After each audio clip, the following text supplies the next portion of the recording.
बैसाख मास Hindu calendar के अनुसार साल का दूसरा मास होता है। सनातन धर्म में बैसाख मास का बहुत महत्व है। सबसे बड़ा महत्व इस मास में प्यासे को जल पिलाने का बताया गया है। बैसाख मास में एक प्यासे को जल पिलाने का धर्म 100 गंगा स्नान करने जितना फल देता है। और कहते हैं कि जो फल रुद्र अभिषेक करने से मिलता है वही फल मात्र प्यासे को, जीव जंतु को, जिनावर को पानी पिलाने से ही मिल जाता है। साल में 12 महीने होते हैं और इन 12 महीनों में 4 मास को महत्वपूर्ण बताया गया है, जिनमें बैसाख मास, कार्तिक मास, सावन मास और तीसरे मास में आने वाला पुरुषोत्तम मास। इसकी तो महिमा का वर्णन ही नहीं किया जा सकता। इस मास को पवित्र मास बताया है, जिसका संबंध देव अवतारों और धार्मिक परंपराओं से है। कुछ मान्यताओं के अनुसार त्रेता युग की शुरुआत बैसाख मास से ही हुई थी। इस मास की पवित्रता, दिव्यता के कारण ही कालांतर में बैसाख मास की तिथियों को लोक परंपराओं में अनेक देव मंदिरों में पट खोलने और महोत्सव के रूप में मनाया जाता है। यही कारण है कि हिंदू धर्म के 4 धाम में से बद्रीनाथ धाम के कपाट बैसाख मास की अक्षय तृतीया को ही खुलते हैं। इस मास में भगवान विष्णु की पूजा करने, दान करने, पवित्र नदियों में स्नान करने से भगवान विष्णु की कृपा प्राप्त होती है और उस मनुष्य की सभी मनोकामनाएं पूरी होती हैं। साथ ही इस माह में अच्छे कार्य करने से घर में सुख समृद्धि आती है। शास्त्रों के अनुसार इस महीने में किए गए पुण्य कार्यों का फल कई जन्मों तक मिलता है। इस मास में विष्णु जी का पूजन विशेष रूप से किया जाता है। इस मास को माधव मास भी कहते हैं। इस महीने में कौन से कार्य करने चाहिए जिससे कि शुभ फल की प्राप्ति हो, समस्त पापों से मुक्ति मिल जाए? बैसाख मास विष्णु और शिव जी की पूजा के लिए उत्तम बताया गया है। मान्यता है कि इस मास में भगवान विष्णु और शिव जी की पूजा करने से मनुष्य के सभी कष्ट दूर हो जाते हैं और जीवन में खुशहाली आती है। बैसाख मास में शिव जी के ऊपर जलधारा की स्थापना करना बेहद शुभ माना जाता है। ऐसा करने से भगवान शिव प्रसन्न होते हैं और शिवलिंग के ऊपर गलंतिका बांधने से उस मनुष्य की सभी परेशानियां दूर हो जाती है। बैसाख मास में शिवलिंग के ऊपर गलंतिका अर्थात मटकी या कांसे का बर्तन, जिसमें से बूंद बूंद जल शिवलिंग के ऊपर टपकता रहता है, प्रत्येक मनुष्य को बैसाख मास में जरूर बांधना चाहिए। इसके पीछे ये बताया जाता है कि भगवान शिव के गले में जो विष पड़ा हुआ है उससे भगवान महादेव के अंदर गर्मी बढ़ जाती है और गलंतिका बांध देने से शिव जी को ठंडक मिलती है। जब बैसाख मास में शिवलिंग पर गलंतिका बांधी जाती है तो महादेव जी उनके ऊपर बहुत प्रसन्न होते हैं और मनुष्य को ढेरों आशीर्वाद देते हैं, उनकी सभी मनोकामनाएं पूरी करते हैं, उनके सभी संकट दूर करते हैं और उनके घर में अन्न धन के भंडार भरे रहते हैं। इसलिए प्रत्येक मनुष्य को बैसाख मास में जहाँ तक हो सके शिवलिंग के ऊपर गलंतिका जरूर बांधनी चाहिए। बैसाख मास में सोमवार के दिन स्नान करने के पश्चात भगवान भोलेनाथ को जल और दूध से अभिषेक करना चाहिए। जो मनुष्य ऐसा करता है उसकी समस्त बाधाएं दूर हो जाती है और भगवान शिव का उसके ऊपर हमेशा प्रेम बरसता है। पूरे बैसाख मास में स्नान और दान पुण्य के साथ में तुलसी जी की पूजा अवश्य करनी चाहिए। रोज सुबह शाम तुलसी में दिया बाती करना चाहिए, 5 परिक्रमा करनी चाहिए। साथ ही तुलसी पत्र से रोज विष्णु भगवान व शालिग्राम की पूजा करनी चाहिए। भगवान हरि भोग को तभी स्वीकार करते हैं जब भोग के ऊपर तुलसी पत्र चढ़ाया जाता है, अन्यथा भगवान भोग को स्वीकार ही नहीं करते हैं। वह भोग मात्र भोग ही रह जाता है, प्रसाद में नहीं बदलता है। इसलिए बैसाख मास में तुलसी पत्र भगवान विष्णु को जरूर चढ़ाना चाहिए। भगवान विष्णु को पूरे बैसाख मास में राम और शाम तुलसी चढ़ाने से उस मनुष्य के सभी पापों का नाश हो जाता है। बैसाख मास में अमावस्या व शनिवार के दिन पीपल को जल जरूर चढ़ाना चाहिए। जो मनुष्य बैसाख मास में शनिवार और अमावस्या को पीपल, बड़ और आकड़े के पौधे में जल चढ़ाता है उस मनुष्य को 7 जन्मों तक दरिद्रता का दुख नहीं देखना पड़ता। बैसाख के महीने में पीपल के पेड़ की भी पूजा करनी चाहिए। पीपल के पेड़ में पितरों का और भगवान विष्णु का वास होता है। बैसाख महीने में विशेष कृपा प्राप्त करने के लिए पीपल के पेड़ की पूजा अवश्य करनी चाहिए। इसके लिए पीपल में नियमित रूप से जल चढ़ाना चाहिए और संध्या के समय दीपक करना चाहिए। बैसाख के महीने में प्यासों को पानी पिलाना चाहिए। जगह जगह पर प्याऊ खुलवानी चाहिए। पशु पक्षियों के लिए पानी की व्यवस्था करनी चाहिए। पक्षियों के लिए परिंदे बांधने चाहिए और जानवरों के लिए होद की व्यवस्था करनी चाहिए। बैसाख के महीने में अपने घर, दुकान, घर की छत के ऊपर पेड़ों पर परिंदे बांधने चाहिए और छायादार वृक्षों की रक्षा करनी चाहिए। इस महीने में जरूरतमंद लोगों को हाथ का पंखा और बिजली का पंखा दान करना चाहिए। अन्न दान करना चाहिए। वस्त्र दान करना चाहिए। जूते चप्पल दान में करने चाहिए। जो व्यक्ति ऐसा करता है उसके 7 जन्मों के पाप धुल जाते हैं और उसे विशेष फल की प्राप्ति होती है। मान्यता है कि ऐसा करने से श्री हरि प्रसन्न होते हैं और जातक के जीवन में अगर कोई पितृ दोष हो तो वह दूर हो जाता है। इसके अलावा पीपल के पेड़ के नीचे सरसों के तेल का दीपक जलाना चाहिए। 5 परिक्रमा करनी चाहिए। मान्यता है कि ऐसा करने से जातक की मनोवांछित इच्छाएं पूरी होती है और बैसाख मास में भगवान विष्णु की कृपा बरसती है। बैसाख मास में सोमवार के दिन जल में केसर मिलाकर शिवलिंग पर चढ़ाना चाहिए। इससे कुंवारे लड़के लड़कियों का शीघ्र विवाह होता है और वैवाहिक जीवन में कोई बाधाएं उपस्थित है तो वह भी दूर हो जाती है। आप सभी को बैसाख मास की ढेरों शुभकामनाएं।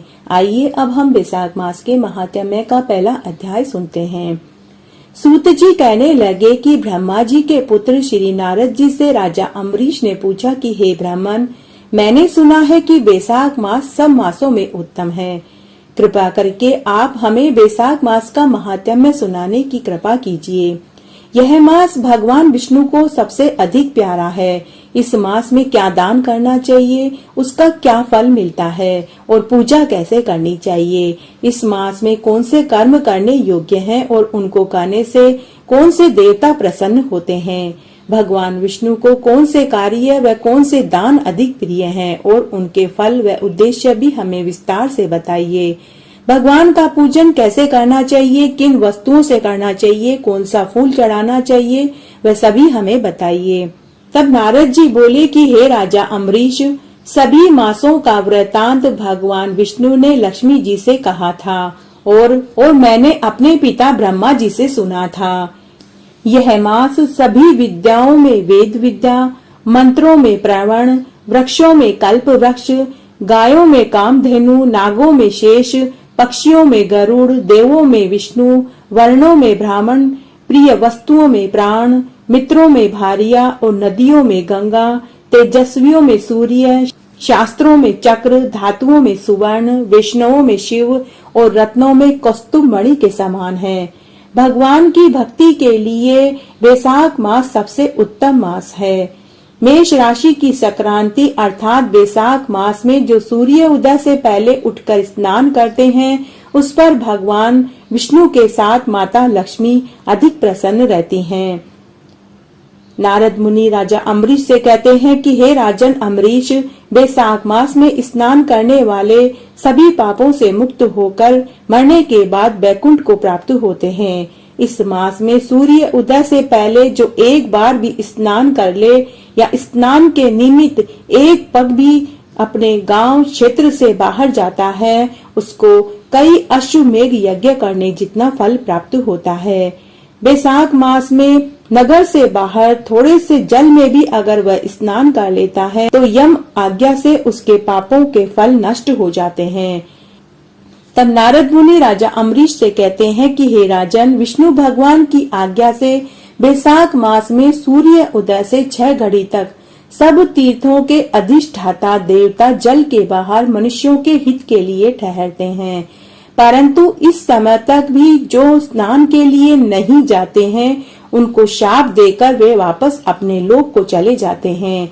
इसलिए बैसाख मास का स्नान अवश्य करना चाहिए। नारद मुनि राजा अम्बरीश से आगे कहते हैं कि सबसे बड़ा महत्व इस मास में प्यासे को जल पिलाने का माना गया है। एक प्यासे को जल पिलाने से 100 गंगा स्नान करने के बराबर और रुद्र अभिषेक करने जितना फल प्राप्त होता है। नारद मुनि राजा अम्बरीश से कहते हैं कि बैसाख मास भगवान विष्णु को बेहद प्रिय है। राजा अम्बरीश नारद मुनि से पूछते हैं कि हे देव ऋषि, बैसाख मास का क्या महत्व है। तब नारद मुनि राजा अम्बरीश से कहते हैं कि विशाखा नक्षत्र से संबंध होने के कारण इसको बैसाख मास कहा गया है। इस महीने में धन प्राप्ति और पुण्य प्राप्ति के तमाम अवसर प्राप्त होते हैं। मुख्य रूप से इस महीने में भगवान विष्णु, परशुराम और माँ दुर्गा की उपासना की जाती है। राजा अम्बरीश नारद मुनि से पूछते हैं कि हे देव ऋषि, बैसाख मास में क्या दान करना चाहिए।